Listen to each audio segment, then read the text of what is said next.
design हो अरे के हो 10 देखि 15 मिनेट हुँदा नि माथि अलिकति पनि बाफै आएन अब यसरी पनि भएन भने चाहिँ हाम्रो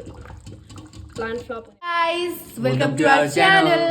अनि आज चाहिँ मेरो भाइ र म दुईटैलाई एकदमै धेरै मोमोको क्रेभिङ भएको थियो अब हामीसँग पकाउने भाँडाहरू केही पनि छैन मोमो पकाउने भाँडा नि छैन अनि त्यो स्टिमर पनि केही पनि छैन राइस कुकरको त्यो भाँडा पनि छैन मिक्सर पनि छैन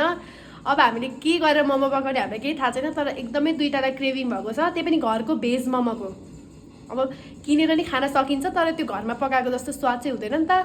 अनि त्यही भएर भाइ र मैले चाहिँ अब जसरी भए पनि केही जुगाड लाएर भए पनि आज जसरी नै हामी दुईटा भएर चाहिँ मोमो पकाएरै छोड्छौँ भनेर स्टार्ट गर्दैछन् हेर्दै गर्नु होला हामीलाई अनि हामीले के मोमो पकाएर खान सक्छौँ सक्दैनौँ लास्टसम्म हेरिदिनु होला अनि भाइलाई चाहिँ मैले चाहिँ मजाले तिमी बिहानको चाहिँ भाँडा माझ्नै थियो हाम्रो बाँकी अनि भाइलाई चाहिँ मजाले भाँडा मजाएँ अनि म चाहिँ रेडी गर्दैछु सामानहरू अनि हामी मिलेर काम गर्छौँ अरू सुरुमा चाहिँ मैले बन्दा काटेँ किनभने हामीलाई चाहिँ घरमा बनाएको चाहिँ भेज मोमो नै मिठो लाग्ने भएको भएर अब खाने मुखलाई जुगाले छेक्दैन भने जस्तै अब यो हामीसँग पनि मिक्सर अनि यो कोर्नेहरू केही नभएको भएर जुगाड लगाएको हो गिलासले चाहिँ यो चाहिँ अब हामीले घरमा पहिला सानो हुँदाखेरि चाहिँ आमा मम्मीहरूले यस्तै गरिदिन्थ्यो नि त अनि त्यही भएर त्यसपछि चाहिँ धनियाँ काटेँ त्यसपछि चाहिँ सुरुमा चाहिँ मैले बन्दा हालेँ अनि त्यसपछि यहाँ चाहिँ धनियाँ सानो सानो पिस बनाएर चाहिँ धनियाँ पनि काटेको थिएँ त्यसपछि चाहिँ मैले प्याजलाई पनि एकदमै सानो सानो पिस बनाएँ मलाई चाहिँ यो काँचो बन्दा र त्यो प्याजमा चाहिँ त्यो मिठो लाग्दैन अनि त्यही पनि हामी त्यही माथि हाल्छ भाँडा पनि नभएको भएर चाहिँ मैले अलिकति हल्का हुन्छ नि यसलाई चाहिँ पकाउँछु अब हामीसँग त अचार बनाउन मिक्सर नै छैन नि त अब हामी पनि अनि मिक्सर अनि त्यो मोमो गर्ने भाँडाहरू अथवा त्यो स्टिम गर्ने खाले केही पनि छैन अनि अब ट्राई गर्छु मोमो पाक्छ पाक्दैन थाहा छैन अब मैले यता चाहिँ तिल भुट्न लगाएको ताकामा अनि तिल भुट्छु अनि त्यसपछि म अचार बनाउँछु ल यता चाहिँ मैले यहाँ मसिनो गरेर तिललाई चाहिँ पिसिरहेको छु अनि त्यसपछि मैले त्यसमा चाहिँ अलिकति नुन अनि बेसार अनि मसलाहरू थोरै थोरै एड गरिदिन्छु खासमा त मैले सुरुमै मोलेर पकाउनु पर्ने हो तर अब म चाहिँ फेरि यसरी नै पकाउँछु कि मलाई त्यो अब स्टिमर छैन नि त स्टिमर नभएको स्टिम गर्ने नभएको भएर चाहिँ अनि यसरी पकाउँदा चाहिँ अलिकति पाके जस्तो हुन्छ भनेर मात्रै हो अनि अब यतिको भइसकेपछि चाहिँ अनि मैले माथिबाट हल्का हल्का धनियाँहरू पनि फर्किनु बनाएर काटेर गर्ने हालेको छु यता चाहिँ हाम्रो मोमोको किमा चाहिँ रेडी भयो यस्तै हो यो सिम्पल छ भेज हो अनि भाइलाई चाहिँ मैले यहाँ टमाटर गाजर लगाइरहेको छु अनि हामीले चाहिँ यहाँ टमाटर पनि हालेँ यता किमा पनि रेडी भइसकेको छ फाइनली यहाँ चाहिँ हाम्रो चटनी चाहिँ रेडी हुन लाग्यो अनि यसलाई चाहिँ मैले मजाले त्यो ओखरीमा राखेर मजाले यसलाई पेस्ट बनाउँछु मैले यहाँ चाहिँ मैले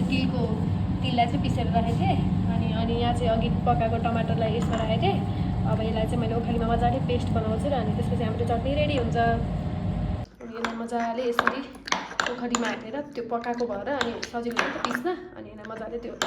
पेस्ट जस्तो बनाउनुपर्छ मिक्सर भएको भए त अब सजिलो हुन्थ्यो नि त र फाइनली चाहिँ हाम्रो मोमोको चटनी चाहिँ रेडी भइसकेको छ हाम्रो ओखरीमा चाहिँ यतिको चाहिँ बनायौँ अब चाहिँ मैले यो किमालाई चाहिँ पातामा खनाइदिएँ कराईबाट सेलाउनको लागि लाग्छ नि त मोमो पकाउँदा भाइ र म दुईटैलाई चाहिँ एकदमै चिया खान मन भएको भएर चाहिँ अनि एक ग्लास चाहिँ अनि चिया उमाल्न थालेँ म चाहिँ त्यसपछि चाहिँ भाइ र मैले एक कप चिया खायौँ अब हामीसँग चाहिँ त्यो स्टिम गर्ने मोमो पकाउने भाँडाहरू नभएको भएर चाहिँ यो कराईमा थोरै नुन हालेर पानी हालेँ अनि पानीमा नुन हालेँ अनि थोरै चाहिँ तेल हालेर यसरी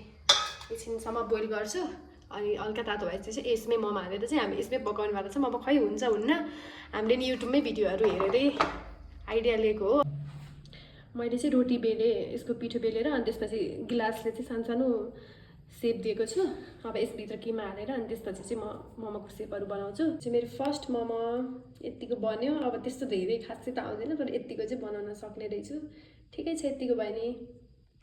त्यसपछि चाहिँ मैले मेरो भाइलाई पनि ट्राई गर्नको लागि लगाएको थिएँ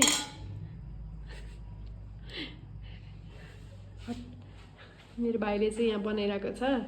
मोमो के गरेको थियो नङले के गरेको के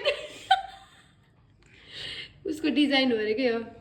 यो चाहिँ तिम्रो भागमा परोस् मेरो भागमा चाहिँ नपरोस् खत्रै बनायो है मेरो भाइ त ल तिमीले चाहिँ होटल म्यानेजमेन्ट पढ्नै पर्ने रहेछ भाले मामा भन्छ यसलाई के मामा भाले मामा भाले मामा अरे है गाइज यो फाइनली गाइज मैले चाहिँ यतिवटा चाहिँ मोमो बनाइसकेको छु यहाँ अनि त्यसपछि यता चाहिँ मैले पानी तताएको छु अब यसमा मोमो राखेर ढाकिदिन्छु एकछिन अनि पाक्छ कि पाक्दैन हेर्नु होला फर्स्ट टाइम पकाएको के हुन्छ कस्तो हुन्छ कि थाहा छैन बिग्रिन नि सक्छ नबिग्रिन नि सक्छ र मैले चाहिँ फाइनली मोमोलाई चाहिँ यसरी पानीमा राखिदिएँ अब यसलाई चाहिँ 5 देखि 8 मिनटसम्म अथवा 10 मिनटसम्म चाहिँ मजाले ढाकेर पकाउँछु हामीले त्यो कराईमा चाहिँ पानी हालेर बनाएको मोमो चाहिँ एकदमै बन्न त बन्यो तर एकदम त्यो भित्रैबाट त्यो फुटेर भित्र पनि पानी पानी पानी पनि गएर अनि त्यही भएर चाहिँ खासै मतलब त्यो हुन्छ नि त्यो टेस्ट त्यो किमाको टेस्टै आएन कि अलिकति पानी मिक्स भएको टाइपको आयो अब चाहिँ हामीले चाहिँ के गर्यौँ भन्दाखेरि त्यसरी नभएको भएर चाहिँ यो थाल कराईमाथि थाल राखिदिउँ अनि थालमा चाहिँ अनि मोमो राखेर अब यसलाई चाहिँ ढाक्छौँ अब कस्तो हुन्छ थाहा छैन अब हाम्रो प्लान सक्सेस हुन्छ हुन्न केही थाहा छैन आज मोमो खान पाइन्छ पाइन्न हेरौँ अब सुरुमा पकाएको मोमो चाहिँ यस्तो भएको थियो अब त्यही पनि अब खानु त भएन नि त अनि यति चाहिँ भाइले मैले एउटै प्लेटमा हालेर अब ट्राई गर्छौँ अनि अर्को लट चाहिँ पाकिरहेको छ अब यत्तिकै पनि खान्छौँ हामी चाहिँ मेरो भाइले चाहिँ यहाँ मोमो टेस्ट गर्दैछ ल खाऊ इसका तो अपरेसन हो गया यो अलिकति त्यो पानीमा उ भएको भएर चाहिँ अलिकति फुट्यो अब खाऊ जस्तै भयो नि खाऊ प्रसाद ए ढल्यो कस्तो भएको छ बाबु मिठो मिठो भएको थियो कि तर मोमो चाहिँ एकदम यस्तो जुस्सी भएको थियो होइन मोमो पनि चटनी चाहिँ एकदम बेस्ट भएको थियो तर के भन्दाखेरि त्यो अलिकति पानीभित्र पसेर चाहिँ यसरी पानी निक्लेको छ अनि त्यही भएर चाहिँ हामीले अहिले अर्को आइडिया लगाएको छौँ गाइज 10 देखि 15 मिनट हुँदा नि माथि अलिकति पनि बाफै आएन यसरी चाहिँ हाम्रो प्लानै फेल भयो होइन अब चाहिँ खै हामीले मोमो खान पाउँछौँ जस्तो छैन अब हेरौँ फेरि के आइडिया लाग्छ कि त्यसपछि चाहिँ हामीले कराईमा एउटा कचौरा राखेर अनि त्यसपछि यो पिठो चाल्नेवाला त्यो जाली छ त्यो राखेर ट्राई गर्दैछौँ अब यसरी पनि भयो भने चाहिँ हाम्रो प्लान फ्लप हुनेवाला छ र फाइनली गाइज हामी चाहिँ सक्सेस भयौँ हाम्रो मोमो चाहिँ यत्तिको चाहिँ भएछ है धेरै राम्रो भएको यो त एकदम मलाई त एकदम ठिक लाग्यो यत्तिको चाहिँ हुँदो रहेछ राम्रो भएको छ अघिको प्लान फेल भए पनि यो प्लान चाहिँ सक्सेस भयो र फाइनली गाइज यो मोमो चाहिँ एकदमै राम्रो भएको थियो अनि त्यसपछि भाइ र म चाहिँ यति खाँदैछौँ र अनि अर्को लट पनि पाक्दैछ अब भाइ र म चाहिँ खाना स्टार्ट गर्छौँ गाइज बाई यता हेरिदेऊ हेलो भनिदेऊ हेलो गाइस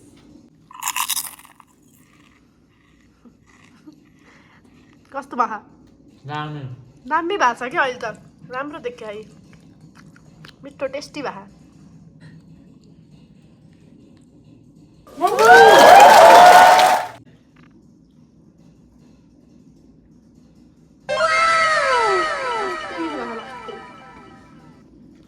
फाइनली हाम्रो धेरै धेरै धेरै वेट धेरै मेहनत पछिको